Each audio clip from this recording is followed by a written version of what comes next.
Hello, everybody. I guess this is a rare occasion. I want to pop on here for another moment of truth because I ain't got nothing to do. um, Try to make it simple.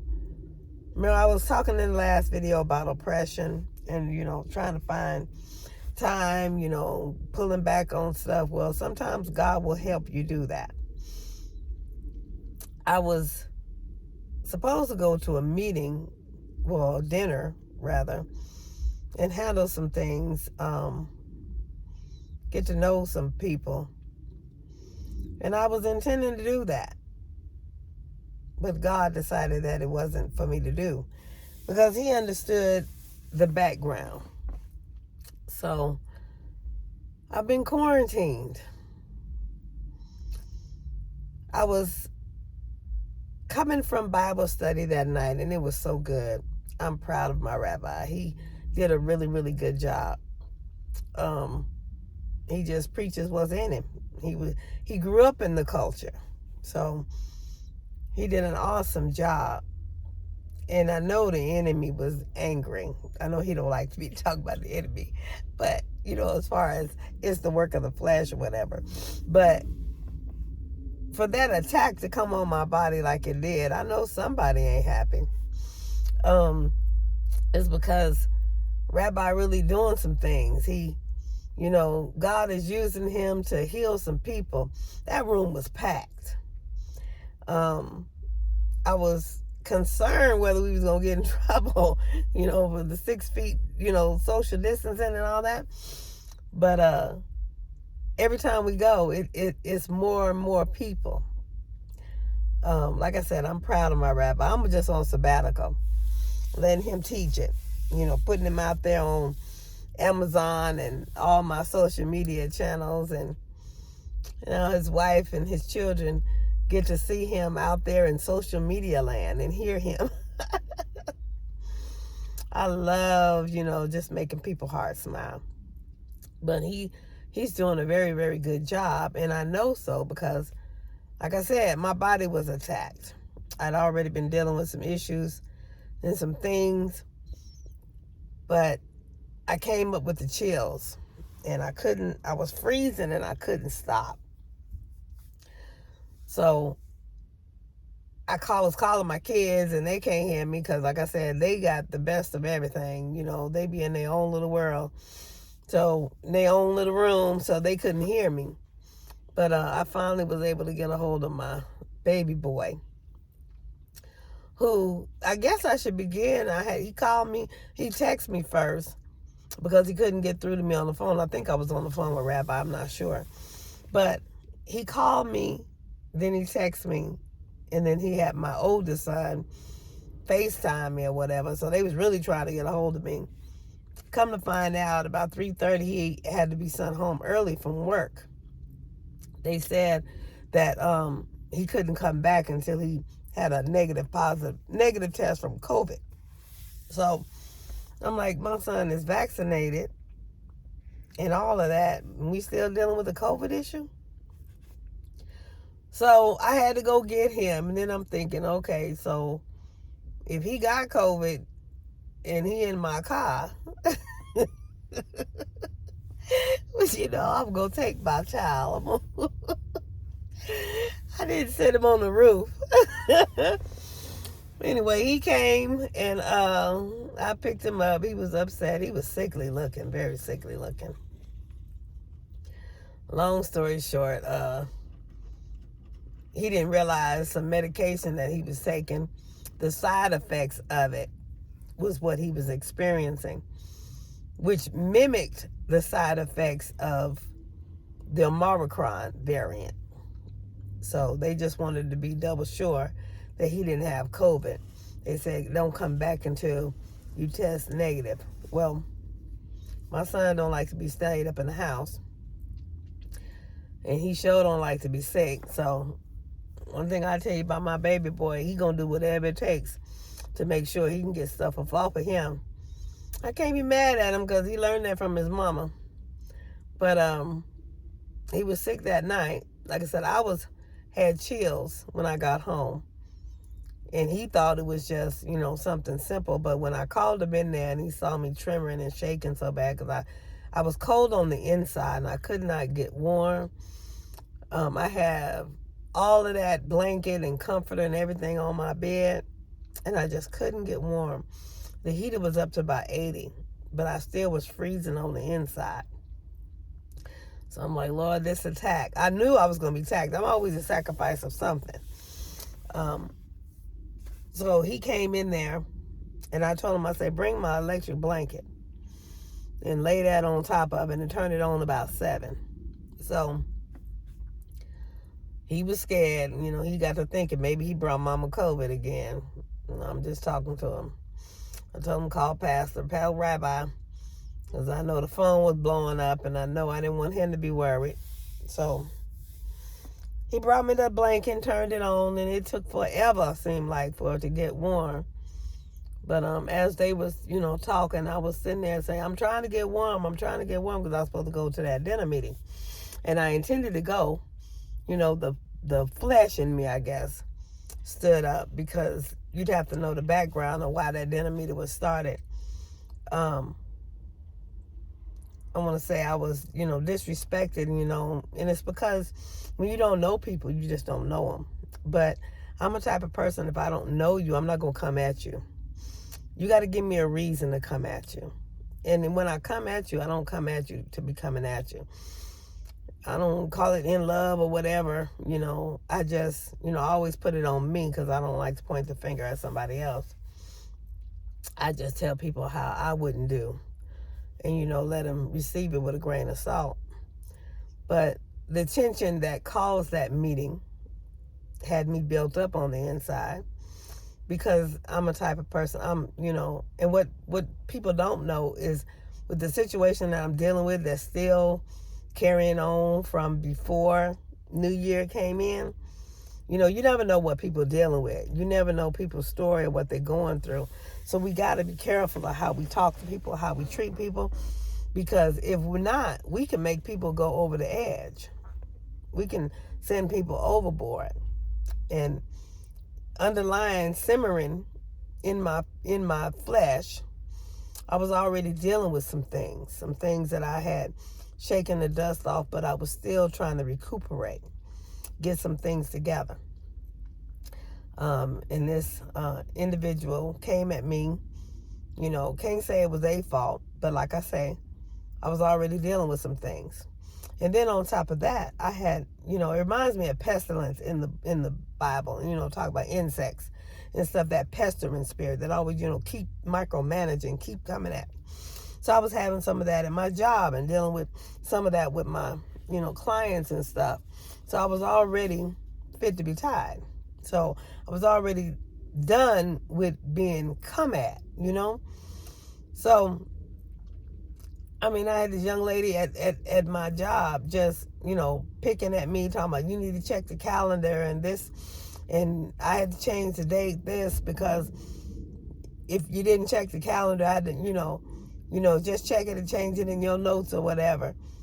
Long story short, I did check the calendar, and that's the reason why I put what I put. So without taking her head off, I had to show her and just say, look, I understand that meeting didn't take place. That's the reason why I was with this person at this time. I don't have to change no calendar, because I was actually there. Both sorry, my bad, that kind of thing. But you get tired of people coming at you. It's like they always trying to find fault in you, because maybe they have fault on the inside of themselves. Maybe they insecure. Some people are jealous. They just don't like to see other people successful. And they would rather bring you down, cut you off at your ankles to make them feel some type sense of gratification, rather than come at you, or rather than, celebrate you. And I just felt like I was being around a lot of people that were tolerating me all that week. So I already knew that I needed a sabbatical. I already knew. I was already talking to God about it. Like I said, I had the chills and everything. I guess this is how he decided to give me the sabbatical, because I'm in quarantine. I'm in spiritual jail, I guess. I was talking, like I said, I was trying to tell my rabbi that I was trying to make it to that meeting. If I didn't do nothing else, I was trying to make it to that meeting. Because, first of all, I wanted to defend myself. Second of all, I wanted to prove that I wasn't the way people thought I was. Which I should have never started that at the beginning of the year. But I'm getting tired of explaining myself. I didn't used to explain myself before. But I said this year I was going to try to do something different. Maybe I'd get a different outcome. Well, the different outcome that I've gotten is I'm constantly have to explain myself more and more and more. And I'm tired of explaining myself. So I was going to explain myself one last time. And I already had prepared to take things with me. And if things didn't go the way that I thought they should go, I was going to leave those certain things and be done. You don't just come at somebody that you don't know. You don't know what they're going through. And I don't have time to micromanage. I don't have time to babysit. I don't have time to do stuff like that. I got too much on my plate. So I kept talking and talking and talking, trying to convince that I'm trying to get warm. I'm trying to get warm because I'm trying to do this. And my rabbi is telling me, no, protect yourself, And he was telling me some other seniors who, is in my situation, and they had got sick too. So I started to listen. In the background, I'm listening to my son talking about, she ain't going to no dinner. She ain't going there. She going to stay right here in bed. I'm a little smelling herself now. She ain't doing this. She ain't doing that. I was trying to get my hand up out from under that cover to pop him in the mouth and remind him who I am. I couldn't move. I couldn't do it. She ain't going nowhere. She ain't doing nothing. She can go to dinner next time. I'm listening to him in the background. I'm like, listen to this little Negro. Who do he think he is? So I'm thinking it's done and over with. I said, okay, Rabbi, I'm not going. I said, I'll lay here and I'll listen. I'll be obedient. I'm good at being obedient. I'll be obedient with something as long as, it's benefiting God, getting the glory. But there are times when I can be obedient with something and get tired, and I'll just walk away, because I'm not going to fight, and buck against people. Yeah, I can be a little goat sometime when it comes to defending my name and what I stand for. And I'm trying to, pray for me with that situation. But when I see that I'm just bumping my head against a wall and I'm not getting anywhere, or like I'm trying to do what I'm supposed to do, or maybe something needs to happen and it's not happening because somebody else ain't taking care of that situation or whatever. Me, I'm quick. I shake the dust. Whoever y'all seen that video not long ago, I'm quick to shake the dust. I have the gift of goodbye. I don't have time in my age to be sitting there going around and around in circles with people about something. Walking with you is one thing, but when you bucking against me, I'm going to let you buck. I'm going to let you sit right there. I'm going to let you sit in your mess until you get tired of it, because you're not listening to me no way. You're listening to the sound of your own drum and what you want to do. You lean into your own understanding. So therefore, I'm not going to waste my time. So I was being obedient. I'm going to listen to, what my rabbi say. So I said, okay, I'm going to go on and drop it. It'll be another time or whatever. I'm going to sleep. I told Marcus, I say, let me get you an Uber to go to work or whatever. He didn't want to go to work. This young man, let me say it like I want to. This little Negro, he messed around there. I didn't even know this was possible. He messed around there and got on the phone and called some people. Next thing you know, I didn't even know you could do this. He got COVID in my house. He got COVID people in my house. I went in the living room and there was two people standing in the living room with all smocked up with them, like, paper things, smocks that you put on, masked up everything with these laptops and systems. And I'm like, what is this in my house? Marcus talking about we finna have a COVID test. I mean, they was over within a matter of minutes. I'm like, where you get this at, boy? I didn't even know, when did this start? But I couldn't get mad at him because I'm the one who raised him. I'm the boy he had strong like his mama. And I'm sitting here and I'm like, what are you doing? So they got him first and got me second and got Brianna last. Long story short, it's called a rapid test, I guess. And it come back negative, which means it shows negative. But they said because we had the symptoms of the Omicron so bad that they suggested that we go take a PCR, some type of test that they have to send in or whatever. Well, we set them up on the computer at CBS. Marcus just took his earlier today and it's gone into the lab or whatever. We'll get the results back in a couple of days, I guess. But like I say, everybody tested negative, and the only one that don't have to quarantine is me. My Brianna, that teenager right there, she a soldier. She a diehard or whatever, because she the only one that really don't go nowhere. Homeschooler, she stay in her little room in her little world or whatever. But she was the less of all of us. So they told her to just walk around with her mask on, kind of stay distance from us. But she was good. But me and Marcus, on the other hand, got a quarantine. So I'm out here with her right now in my car. They told me I could take him to his appointment as long as I didn't get out the car. I was quarantined in my car and get back in the house.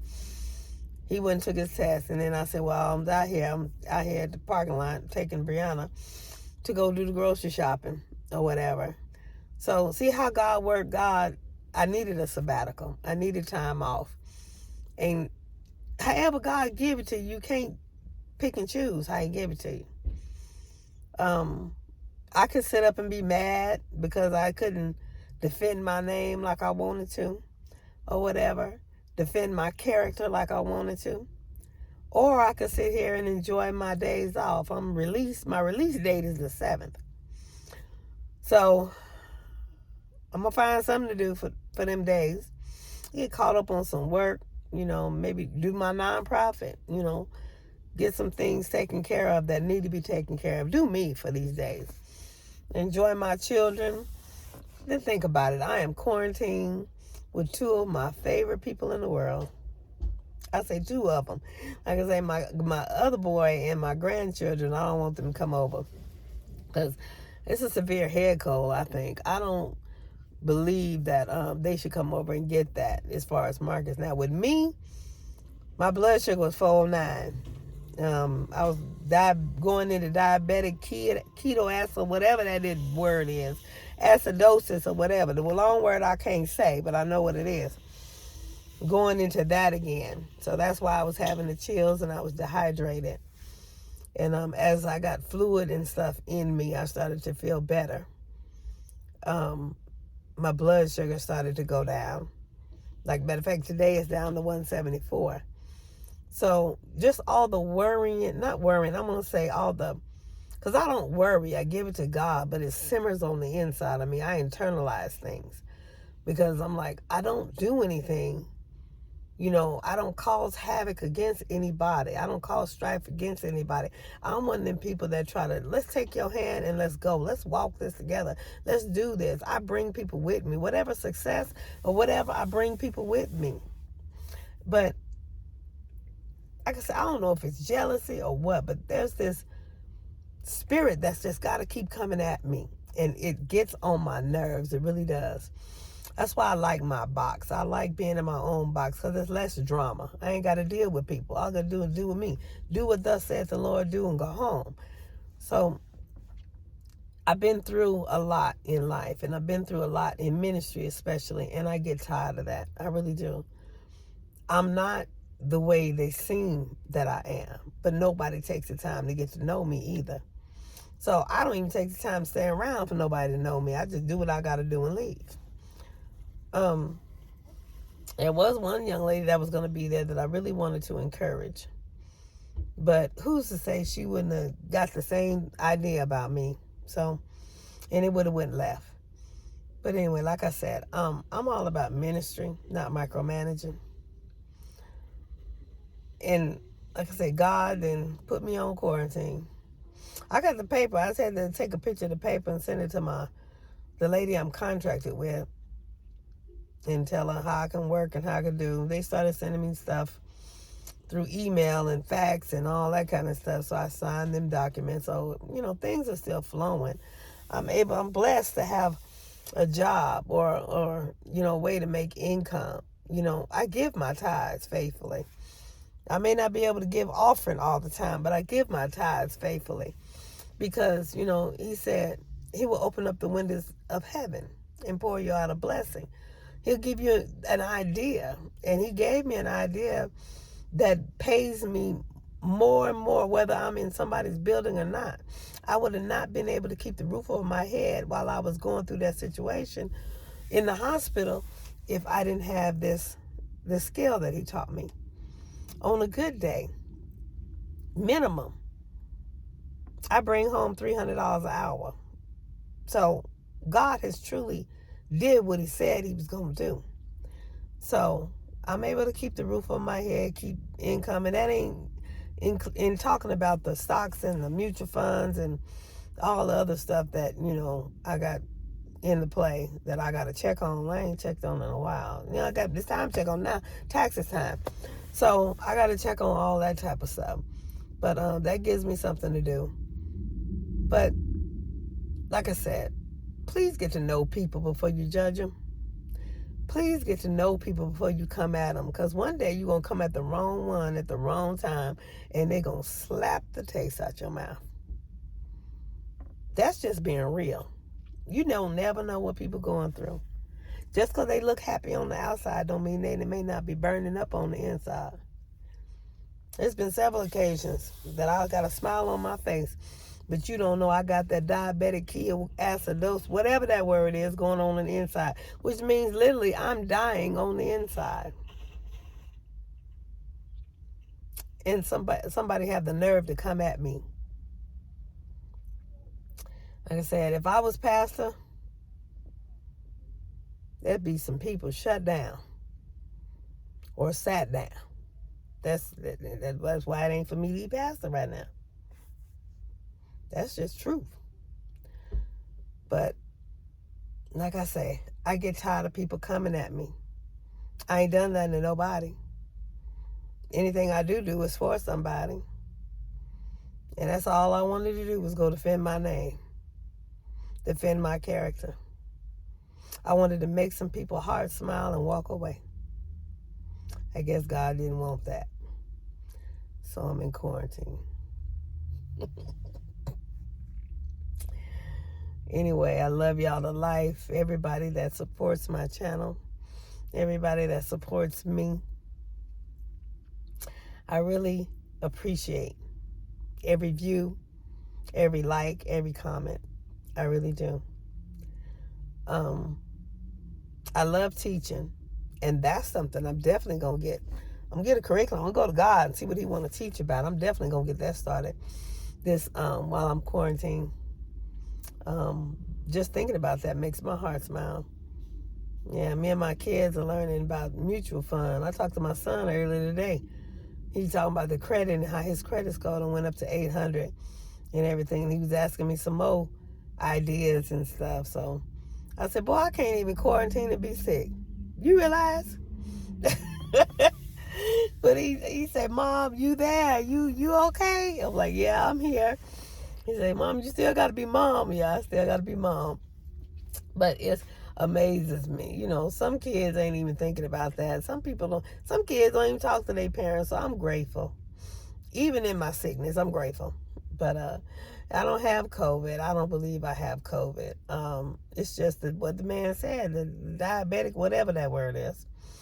I understand it. I'm educated. Don't mean I can say it. But I'm not perfect. For those that's trying to cut me at my ankles and try to show that I'm not perfect, I'm professed. I am not perfect. I will cut your ear off and wait till Jesus sew it back on later. That's the type of person I am. But I am not perfect. I am not trying to judge or down anybody. People just get a rise out of doing that to me, I guess. But I could care less. I really could. Because I am quarantined with two of the most beautiful people in the world to me. And life is beautiful. God has got me. I mean, think about it. They coming at a person that all I had going in that situation was God. My faith in God. That's all. I ain't had no vaccine. I ain't had none of that. I hadn't got it. I can't say too much about that because they be trying to shut me down. But I ain't have nothing but my faith in God. And he pulled me through. He pulled me through. That tell you how my faith is. That tell you how strong my faith is.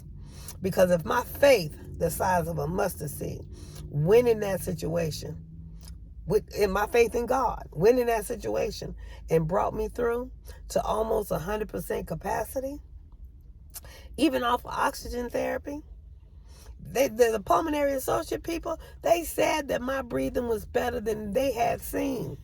Because people come out and they don't get back to 100 on that little pulsometer. They say maybe 95, 96. Mine was at 100. Speaking of which, yesterday mine went down to 96 and my heartbeat was 100. My heart rate was 122.